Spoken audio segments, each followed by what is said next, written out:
So, on the morning that we're going to have a talk about the Sangha, and Bob gave a talk about the Sangha last week. I'm just going to continue on, and I'm going to quote him too.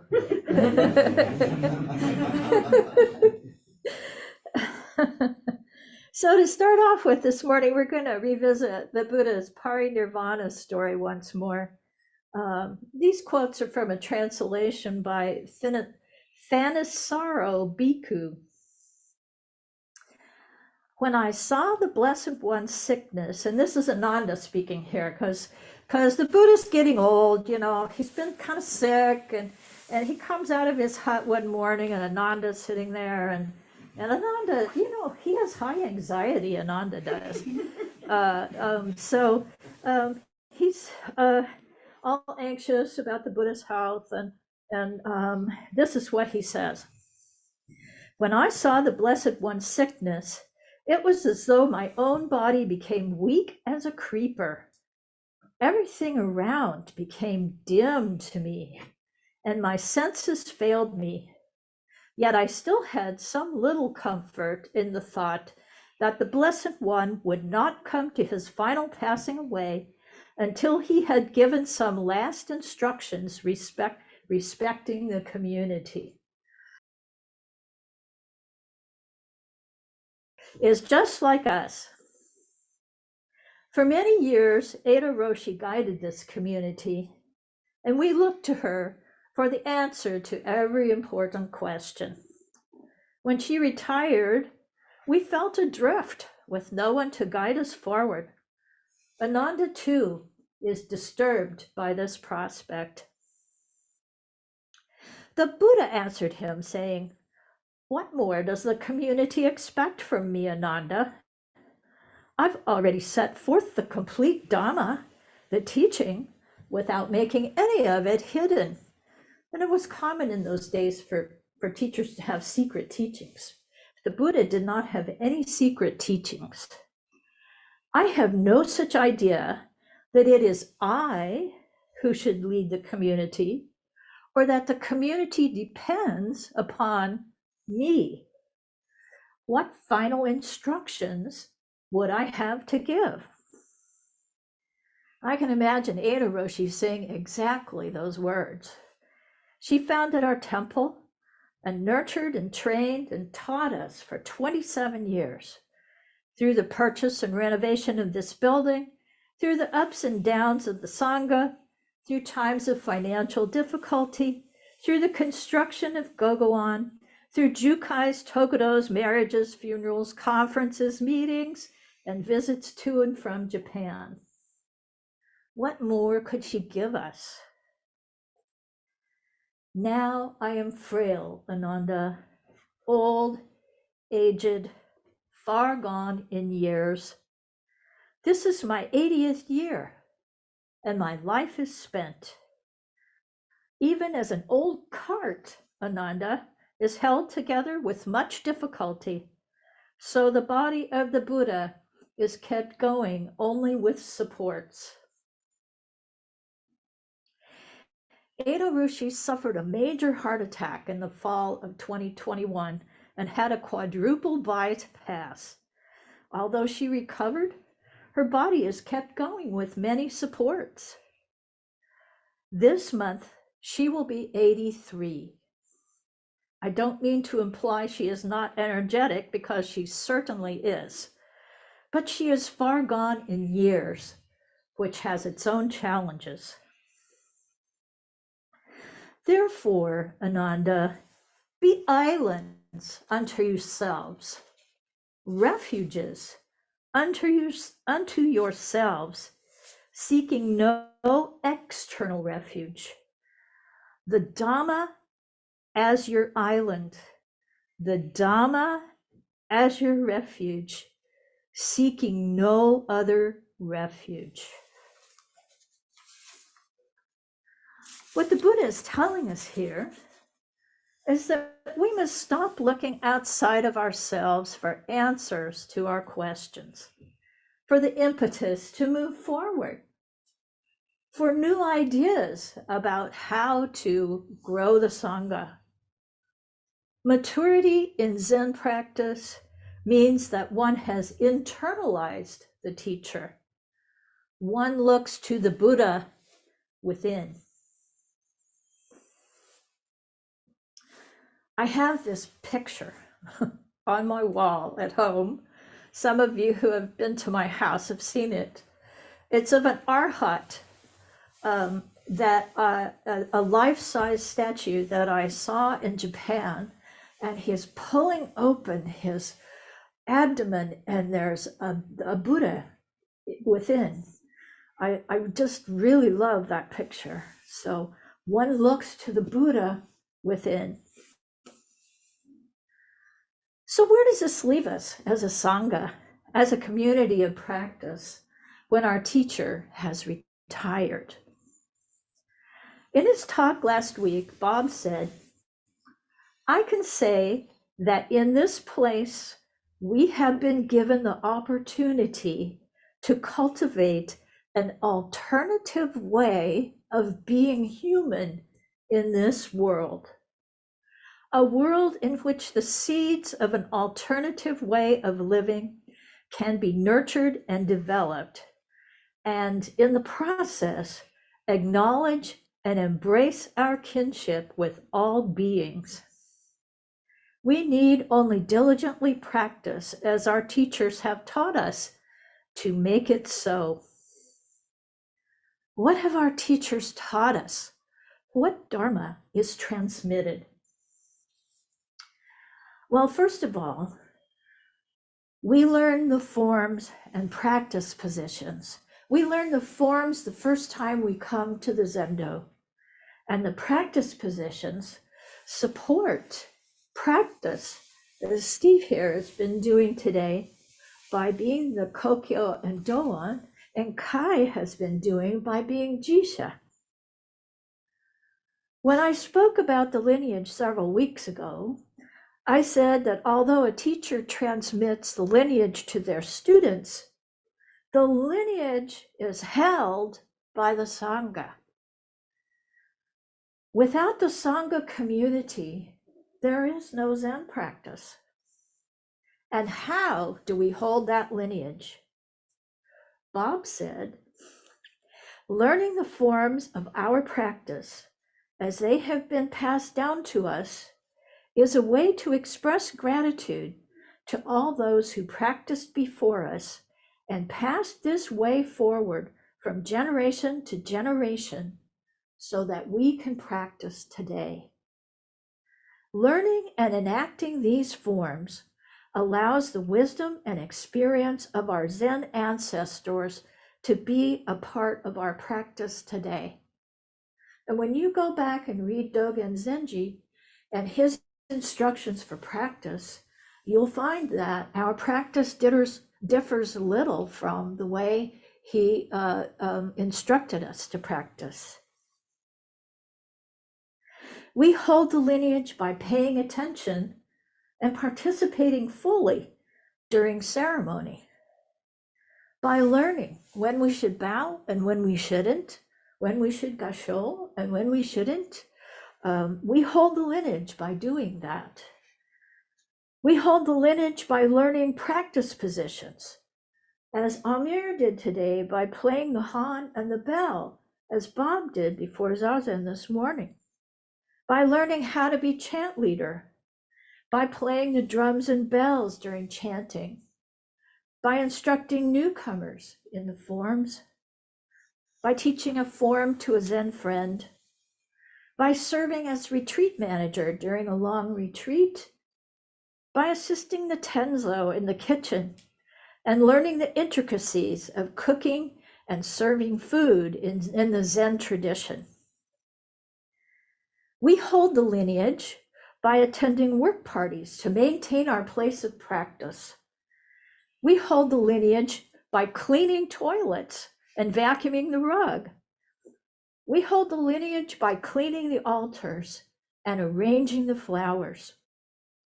We hold the lineage by accepting a position on the board of directors. It takes every single one of us to preserve our tradition and carry it to the future. So each one of you is important in this way to preserve this alternative way of being human in the world. This includes the rawest newcomer, as well as the well-cooked Zen student. All of these tasks constitute the place of practice. As Dogen Zenji says, here is the way, here the way unfolds. The boundary of realization is not distinct, for realization comes forth simultaneously with the mastery of the Buddha Dharma. Realization is inherent in each one of these tasks. None of them are not important. And each one of these tasks is necessary to the continuation of the lineage.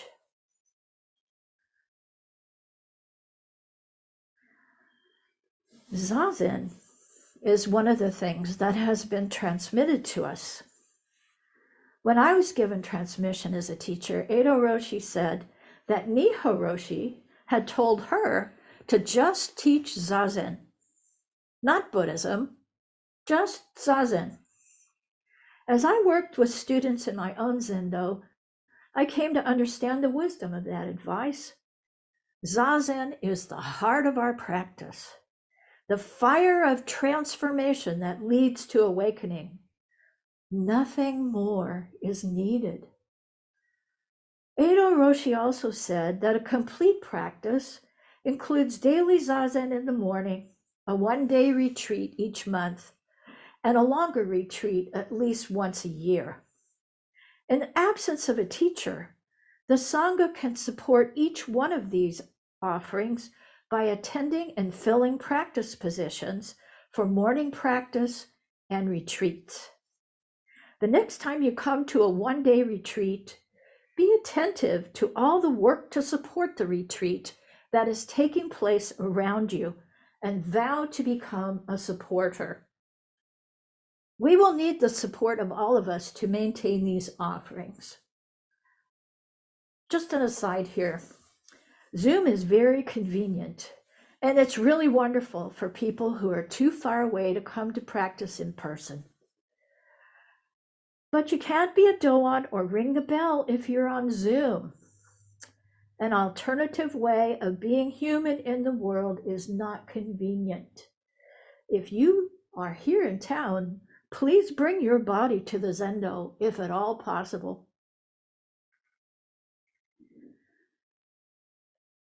Another thing that we have been transmitted as Olympia Zen Center Sangha is an appreciation for the Zen arts, such as calligraphy, flower arranging, painting, poetry, incense appreciation, and bookbinding. In OZC's early years, Edo Roshi and the Sangha offered numerous workshops in the Zen arts to the Olympia community. And in these later years, Edo-san has offered calligraphy classes on a regular basis. These programs were partly to instruct all of us in these practices, partly to earn financial support for OZC, and partly for us students to apply within the Zendo. In learning these arts, especially calligraphy and poetry, we honored our ancestor Ryokan-san, hermit, poet, and famous calligrapher in Japan. And we honored Edo Roshi, a sumie painter and poet in her own right. I'm not certain how we carry this part of the lineage forward without Edo-san, but I wanted to mention it because all of these practices arise from the silence of Zazen and are expressions of realization. And our Sangha has always been full of painters, poets, and writers.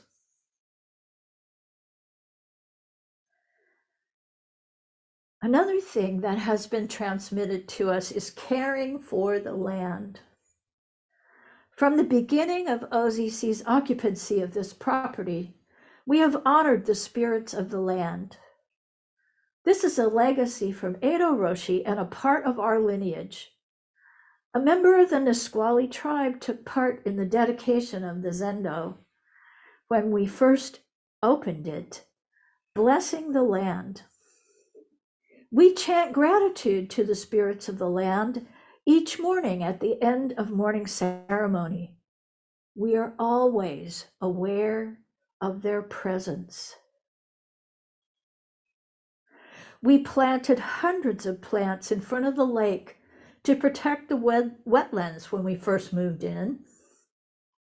We continue to care for the property, the columbarium, the path of the ancestors, and the Zendo itself with work practice during retreats and work parties for the bigger tasks. This work requires the use of many hands. If we don't tend to it, our Zendo home begins to look shabby and uncared for. When the weather permits, walk about the grounds and find out, while appreciating its beauty. See for yourself what needs doing. And finally, we have been given the Sangha treasure.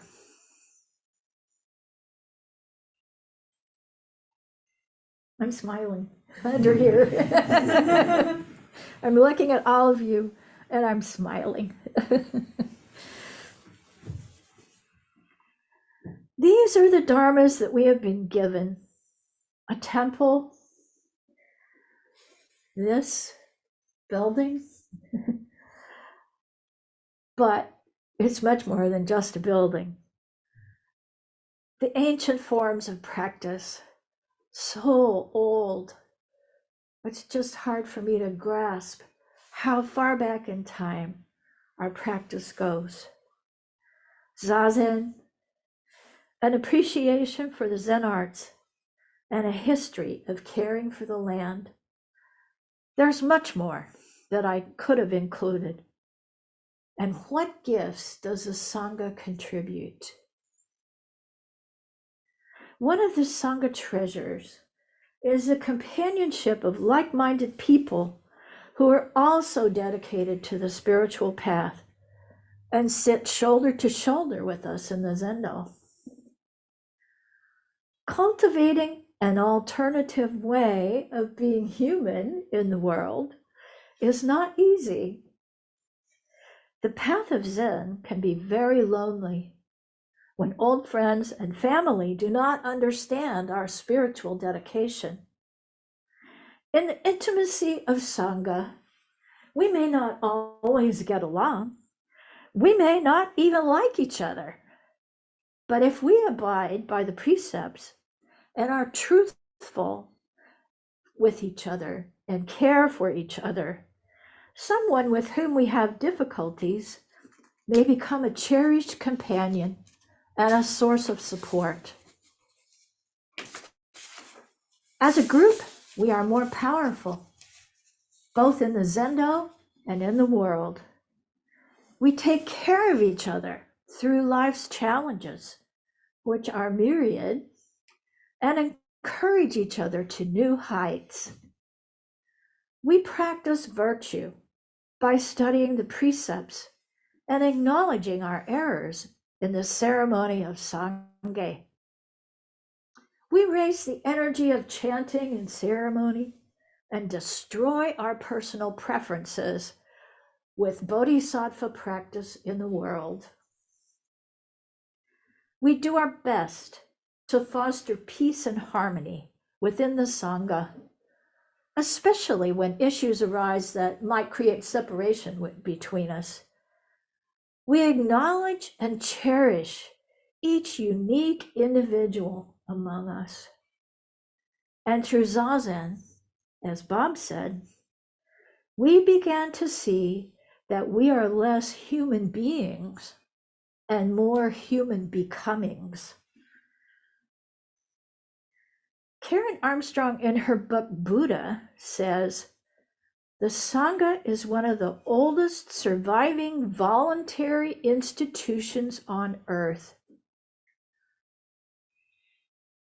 Its endurance tells us something important about humanity and human life. The great empires, manned by vast armies of soldiers, have all crumbled. But the community of bhikkhus has lasted some 2,500 years, passing from warm hand to warm hand. The message seems to be that it is not by protecting and defending yourself that you survive, but by giving yourself away. We have a great challenge before us. Our teacher has retired. Are we capable as a Sangha of moving forward on our own, of directing ourselves and finding our own path? I believe we are. We can endure as a community of bhikkhus has endured for 2,500 years. We have the wisdom of Edo Roshi, who remains as abbot, and of senior students to draw on. We have the enthusiasm and energy of beginner mind to move us forward. It's a potent combination. We have our lineage and the spirits of the land to support us. With faith and trust, we will manifest the Buddha within and continue to practice an alternative way of being human in the world at OZC.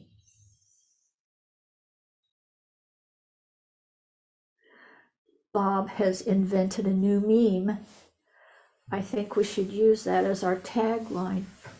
Olympia Zen Center, an alternative way of being human in the world.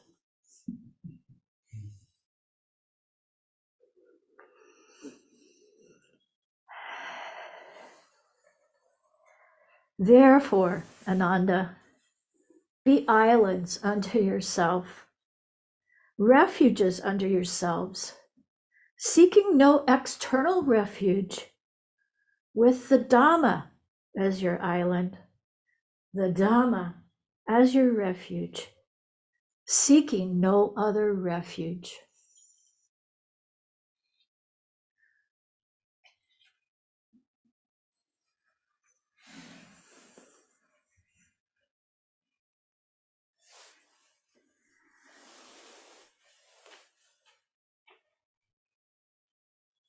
That's all I have for today. Perhaps you have some comments or questions? Yes, Mickey.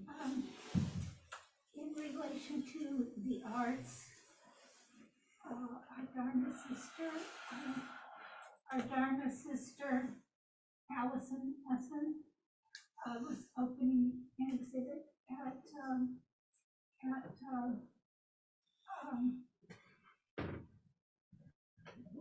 the community college. Is that last night? Friday evening. Yes, Friday evening. And I was really proud that so many Sangha members turned out to see and support her work. We had a wonderful group of Sangha members there. So, I was proud of us.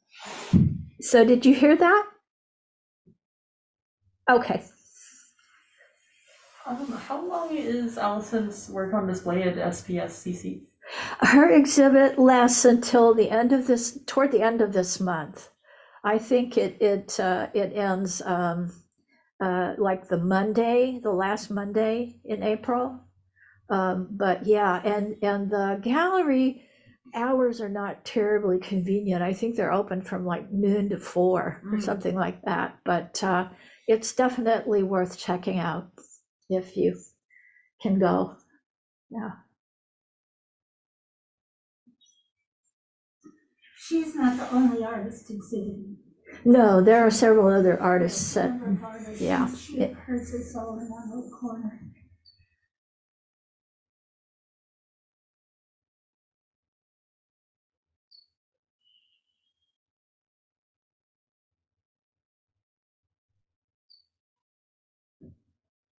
Calvin. Morning. I'd like to take this opportunity, since we're talking about Sangha, to thank all the people who have assisted the transition home that I'm operating in the way of food and so forth. We've had major deductions from almost everyone who takes advantage of the EBT food stamp program. We've gone from hundreds of dollars down to $20 or $30 for food and so on. So there's been a large influx of donations from the Sangha, and I really appreciate that. We're adjusting everything that we do to compensate for the losses and so forth, but the donations that happened recently, be it monetary or food donation or pots and pans and so forth, have made it possible for us to have the space and the time to figure out how we're going to move forward from here. And I want to thank everyone who donated and helped and assisted, providing soap and laundry, soaps and all the things that are required to operate a home. We have helped probably in the neighborhood of maybe 10 people altogether, sometimes only as an emergency, and some are long-term. And we're looking at a person is interested in purchasing another home and wants me to operate it for that purpose as an investment property, but in the meantime, as another transition home, because we have so few housing for people who are at risk or homeless or coming out of prison. And so with that help, we're able to continue. When I first received the news that we were going to have such a decline in services, I started thinking about how I can close things down and operate maybe only helping one or two people, but now we continue as we had in the past. So thank you, everyone. Sometimes it's just a kind word of encouragement, because when you get down, you just need a little word to help. That's enough. And sometimes it's a pot that somebody donates. And sometimes it's a box of macaroni and cheese. For whatever it is, I'm eternally grateful. And thank you all very much. And Calvin has thank you cards for some of the people that he knows about, but a lot of the donations have been anonymous. Yes, Bill. I would like to reciprocate to the whole Sangha and to Calvin with gratitude and joy for your bold compassion as a manifestation of Sangha enacting the Buddha's way in this place.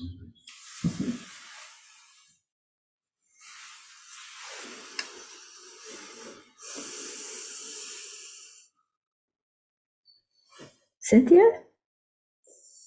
Okay. Anybody on Zoom?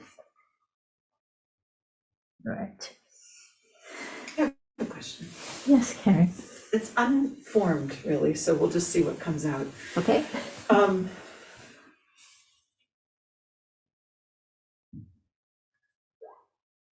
We know many communities that have teachers. We've experienced that here.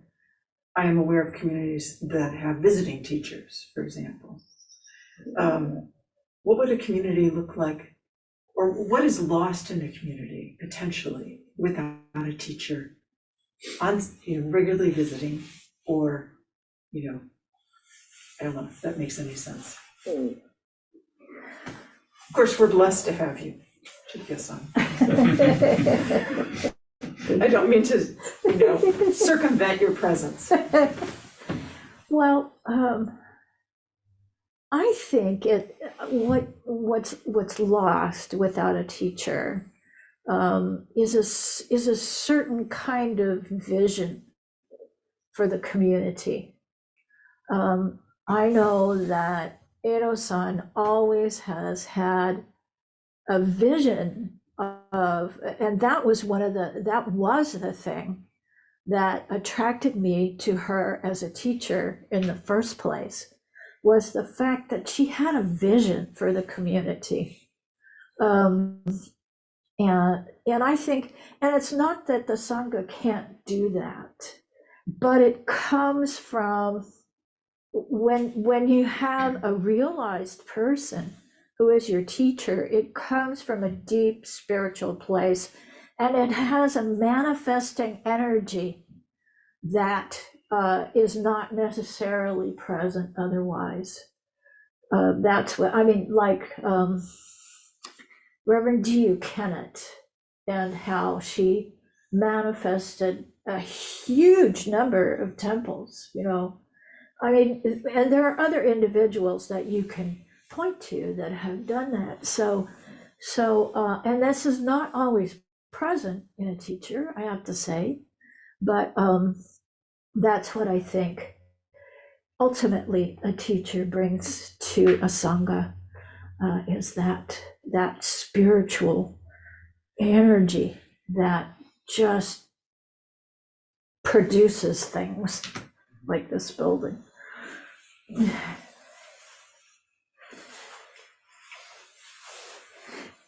And I didn't mention, and I wanted to work it in somewhere, and I think I've mentioned it before, is Kai's Sangha that she comes from, which has existed for 40 years and has sometimes had a teacher and sometimes not had a teacher.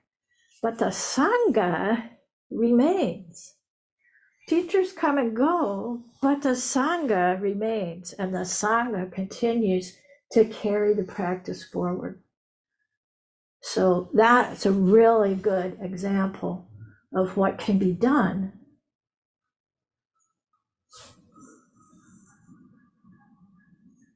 Anybody else?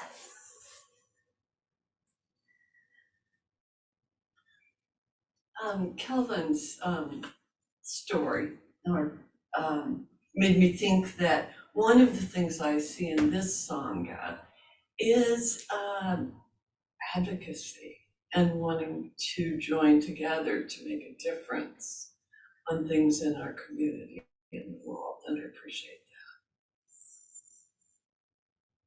that. Thank you.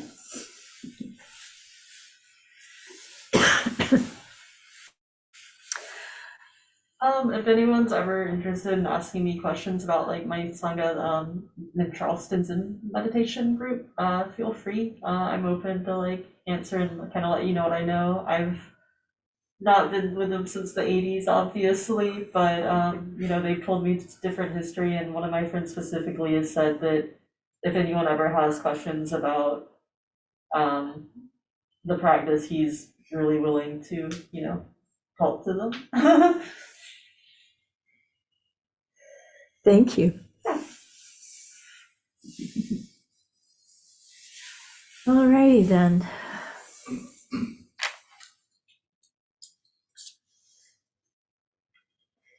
We will say our Bodhisattva vows. These are numberless.